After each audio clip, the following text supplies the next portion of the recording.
Petrol और diesel के मूल्यों में हो रही बेतहाशा वृद्धि के विरोध में पटना सिटी के पश्चिम दरवाजा मोड़ के पास राजद कार्यकर्ताओं ने पेट्रोलियम मंत्री धर्मेंद्र प्रधान के खिलाफ विरोध जताया है।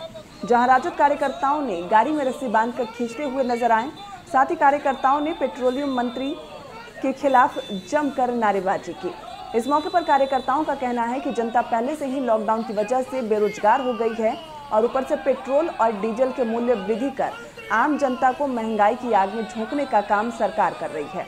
पेट्रोल और डीजल के मूल्य में बढ़ोतरी होने से खाद्य पदार्थ समेत सभी वस्तुओं पर फिर से दाम बढ़ जाएंगे।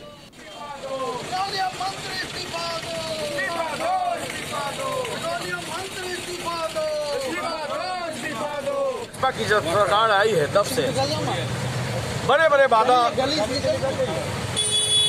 प्रधानमंत्री नरेंद्र मोदी जी ने किया था कि मेरी सरकार आएगी तो 30 रुपये लोगों को हम पेट्रोल और डीजल भारत की जनता को देने का काम करेंगे। मगर आज प्रतिदिन की तरह पेट्रोल और डीजल का दाम बेतहाशा वृद्धि हो रहा है। लोग परेशान हैं।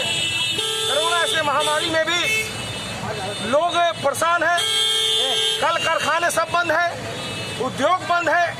बड़ी संख्या में प्रवासी मजदूर भी बिहार आए हैं। आज ये लोग भुखमरी के शिकार हैं। महंगाई चरम सीमा पर है। भारतीय जनता पार्टी के हाईकमान नरेंद्र मोदी जी ने बताया।